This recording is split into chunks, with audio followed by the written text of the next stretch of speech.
Hi friends, welcome to legal X channel. So మీరు మా ఛానల్ని ఇప్పటివరకు సబ్స్క్రైబ్ చేసుకున్నట్లయితే సబ్స్క్రైబ్ చేసుకోండి. లాకు సంబంధించిన వీడియోలు అనేది మీకు అనేది మా ఛానల్లో కనిపిస్తాయి అన్నమాట. సో ఈరోజు వచ్చేసి మనకు లేబర్ లా 2లో ఒకటి మనకు బోనస్ యాక్ట్ అంటని పేమెంట్ ఆఫ్ బోనస్ యాక్ట్ 1965 గురించి మనం తెలుసుకోబోతున్నాము. సో బోనస్ యాక్ట్ అంటే ఏంది, మళ్ళీ ఇది ఎవరెవరికి అప్లికబుల్, ఎవరెవరికి నాట్ అప్లికబుల్, ఎంత ఇస్తారు, మ్యాక్స్ ఎంత ఇస్తారు, మినిమం ఎంత ఇస్తారు అనేది మొత్తం మనం ఈరోజు కంప్లీట్ తెలుసుకోబోతున్నాం అనమాట.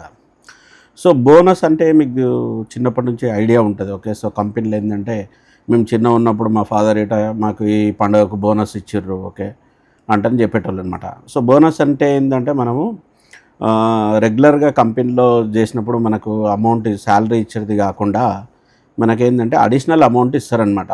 సో కంపెనీ లాభాలు పొందినప్పుడు ఏంటంటే లాభంలో కొంత పర్సంటేజ్ అనేది ఏంటంటే ఎంప్లాయీస్కు బోనస్ కింద అనేది ఇస్తారనమాట. సో దాన్ని మెయిన్ ఆబ్జెక్టివ్ ఏంటంటే ఇది ఒక నార్మల్ శాలరీ కాకుండా మనం అడిషనల్ అమౌంట్ ఇచ్చుకోమన్నమాట. ఆ విధంగా ఏంటంటే ఎంప్లాయీకు ఎంతో కొంత ఉపయోగపడతారనమాట. సో అది మెయిన్ ఆబ్జెక్టివ్ అనమాట.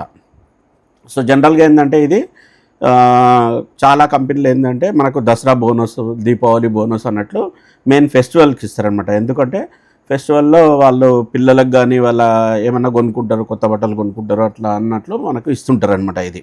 ఓకే, సో దీనిది ఏంటంటే బోనస్ యాక్ట్ 1965లో దీనికి క్లియర్ డెఫినేషన్ అనేది ఏం లేదు. సో జస్ట్ బోనస్ ఇవ్వాలి అన్నట్లు ఉందన్నమాట. దీన్ని బోనస్ అంటే ఏంది, ఇదేంది, అదేంది అంటే మొత్తం క్లియర్ డెఫినేషన్ అయితే లేదనమాట.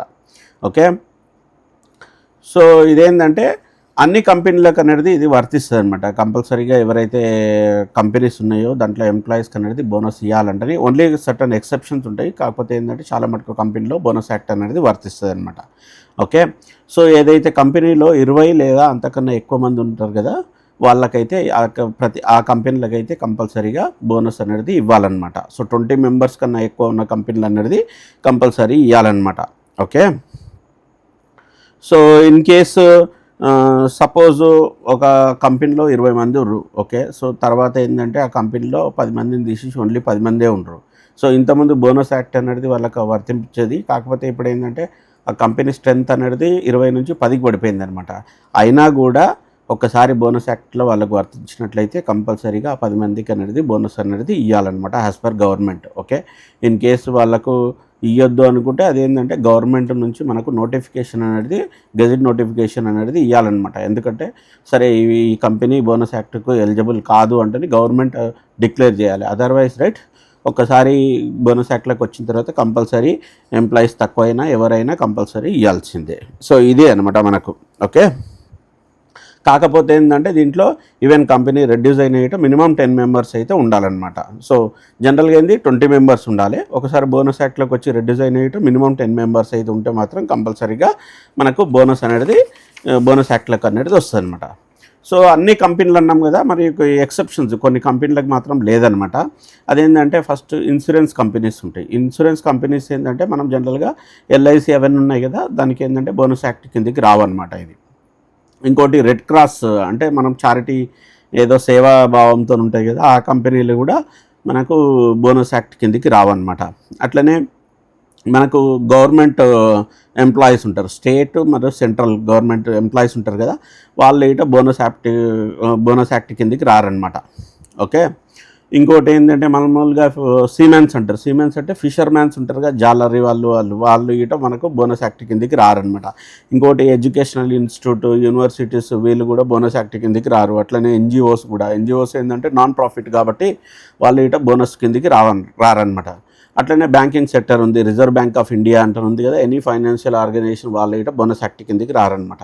అట్లనే నాబార్డ్ అంటారు ఉంటుంది, national agriculture and rural development. Okay, so వాళ్ళు ఇట రారనమాట. అట్లనే స్మాల్ స్కేల్ ఇండస్ట్రీస్ అంటే ఇప్పుడు మామూలుగా పొగాకు వాళ్ళు వీళ్ళు ఉంటారు కదా, చిన్న చిన్న శాలరీలు ఉంటాయి, వాళ్ళు గిట బోనస్ యాక్టివ్ల కిందికి రారనమాట. సో మిగతా వాళ్ళందరూ బోనస్, ఈ చెప్పిన ఎవరైతే లిస్ట్ ఆఫ్ మెంబర్స్ ఉన్నారో వాళ్ళు బోనస్ యాక్ట్ కిందికి రారు, మిగతా వాళ్ళు అయితే వస్తారనమాట.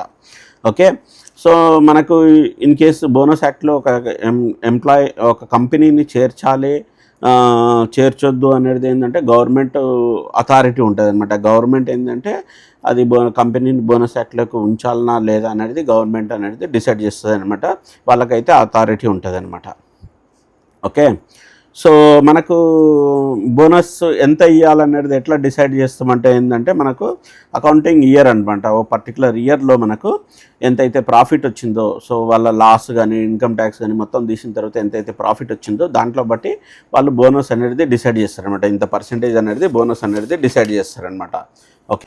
సో బోనస్ యాక్ట్లకు ఎంప్లాయీస్కి ఉంటారు కదా, వాళ్ళు ఎవరెవరు ఎలిజిబుల్ అనమాట. బోనస్ ఎవరెవరికి ఇవ్వాలి అంటే మనకి ఏంటంటే ఎవరైతే ఎంప్లాయీ 21,000 లేదా అంతకన్నా తక్కువ శాలరీ వస్తుందో వాళ్ళందరూ బోనస్కి ఎలిజిబుల్ అనమాట. సో 21,000 కన్నా ఎక్కువ ఉంటే మాత్రము వాళ్ళు ఎలిజిబుల్ కాదు. సో ఇది ఏంటంటే ఇది ఎప్పటి నుంచి అంటే 2015 నుంచి మనకు చేంజ్ అయిందనమాట. అంతకుముందు 2007లోనే ఏంటంటే ఓన్లీ 10,000 ఉండనమాట. ఇప్పుడు అందరు శాలరీలు పెరిగినాయి కదా. 2015 నుంచి మనకు 21,000 లేదా అంతకన్నా తక్కువ ఉన్న వాళ్ళకు బోనస్ గురించి ఎలిజిబుల్ అనమాట. వాళ్ళకి కంపల్సరీ బోనస్ అనేది ఇవ్వాలన్నమాట. వాళ్ళ ప్రాఫిట్లో కొంచెం షేర్ అనేది ఇవ్వాలన్నమాట. ఓకే. సో మనం ఏ విధంగా క్యాలిక్యులేట్ చేసినాం బోనస్ అనేది, ఏదైతే ప్రాఫిట్ వచ్చిందో దాంట్లో నుంచి ట్యాక్స్, డైరెక్ట్ ట్యాక్స్ తీసేసిన తర్వాత మిగతా అమౌంట్ ఉందో దాంట్లో మాత్రం మనకు ఇవ్వాలన్నమాట. సో ఇది అందరికీ ఎలిజిబుల్లా లేకుంటే మరి ఏ ఎంప్లాయీస్కి ఎలిజిబుల్ కాదా అంటే మాత్రం ఏంటంటే, సపోజ్ ఇన్ ది కేసు ఏదైనా కంపెనీలో మనకు ఫ్రాడ్ చేసిండు అనుకో ఒక ఎంప్లాయీ. ఓకే. సో వాళ్ళకి బోనస్ వాళ్ళకు కంపెనీ వద్దు అంటని చెప్పొచ్చు అనమాట. అట్లనే ఏదైనా వైలెంట్ ఏదైనా క్రిమినల్ యాక్టివిటీ చేసినా కూడా వాళ్ళకు బోనస్ ఇవ్వలేరనమాట. అట్లనే ఏమైనా దొంగతనం చేసినా, థెఫ్ట్ చేసినా వాళ్ళని బోనస్ నుంచి తీసేస్తుంటారనమాట. అట్లనే ఏదైనా డ్యామేజ్ చేసినా, ఓకే, సో కంపెనీలో చాలా కాస్ట్లీ ఉంటాయి కదా, సో దాంట్లో ఏమైనా డ్యామేజ్ చేసినా కూడా వాళ్ళకి బోనస్ అనేది రిజెక్ట్ చేయొచ్చు అనమాట. కంపెనీకి అథారిటీ ఉంటుంది అనమాట. ఓకే. సో ఎంత ఇవ్వచ్చు బోనస్ అనేది ఏంటంటే మినిమం 8.33 అనేది పర్సెంటేజ్ అనేది కంపల్సరీ ఇవ్వాలన్నమాట. వారికి శాలరీ ఎంత అయింది, సపోజు మనకు ఒక 10,000 శాలరీ ఉందనుకో, దాంట్లో 8.33 బోనస్ అనేది మినిమం ఇవ్వాలన్నమాట. ఓకే. సో మ్యాక్సిమం ఎంత ఇవ్వచ్చు, మ్యాక్సిమం ఎంత ఇవ్వచ్చు అంటే మనకు 20% ఆఫ్ ద శాలరీ ఇవ్వాలన్నమాట. అంతవరకు ఇవ్వచ్చు అనమాట. సో మినిమం 8.33 అనేది ఇవ్వాలి, మ్యాక్సిమం అనేది 20% అనేది ఇవ్వాలన్నమాట. ఓకే. సో ఇది మనకు బోనస్ అనేది ఇస్తాం. సో దీనికి ఏమైనా టైం లిమిట్ ఉందా అంటే అవును, టైం లిమిట్ అయితే ఉందన్నమాట. ఎప్పుడైతే బ్యాలెన్స్ షీట్ చేస్తారో మనకు, సో బ్యాలెన్స్ షీట్ చేసినప్పుడు అంతకన్నా ఒక 8 months ముందు అనేది కంపల్సరీగా మనకు బోనస్ అనేది సెటిల్ చేయాలన్నమాట. సపోజ్ మనకు ఒక నవంబర్లో బ్యాలెన్స్ షీట్ చేస్తారు అనుకో, కంపెనీ ప్రాఫిట్ అన్నీ చూస్తారు కదా, సో దాని నుంచి మనకి ఏంటంటే 8 months లోపల మనకు చేయాలన్నమాట. 8 months ముందే నుంచే మనకు బోనస్ అనేది సెటిల్ చేయాలన్నమాట. అది ఇన్ కేస్ ఏదైనా కోర్టు డిస్ప్యూట్ ఉంటే మాత్రం ఏంటంటే, కోర్టు డిస్ప్యూట్ తర్వాత ఒక అవార్డు ఇచ్చిన తర్వాత, ఫైనల్ జడ్జిమెంట్ ఇచ్చిన తర్వాత వితిన్ 30 days అనేది మనకు బోనస్ అనేది డిస్పర్స్ అయిపోవాలన్నమాట. సో ఇది మనకు ఓకే. సో ఇన్ కేస్ మనకు